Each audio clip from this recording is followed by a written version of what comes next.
যেই নবীর সাথে কবিতা লিখতে শুরু করে দিলাম, আমি মদিনার নবী মুহাম্মদুর রাসূলুল্লাহ সাল্লাল্লাহু জীবনে কতবার বাইতুল্লাহ গিলাফ ধরে লাব্বাইক আল্লাহুম্মা লাব্বাইক বলে হাজিরা দিলাম, আল্লাহর নবীর রওজার কাছে গিয়া বারবার সালাতু সালাম দিলাম, কিন্তু কোনদিন আমার নবীকে সচক্ষে দেখার তৌফিক আমার হয় না।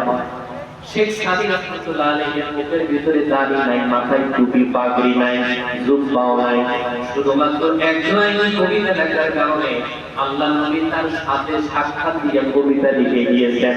আল্লাহ নবীর হাতের লেখা কবিতা একটু দরদ দিয়ে মুহাব্বত দিয়ে পড়ার দরকার আছে না? না আছে?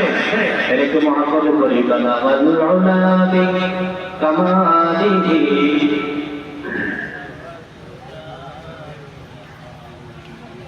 ওই থেকে আমার এত কথা বললাম, একটু বলেন না বানা ওয়াল বিকামালিহি كشفت الدجى بجماله حسنت جميع خصاله صلوا عليه وآله اللهم آمين.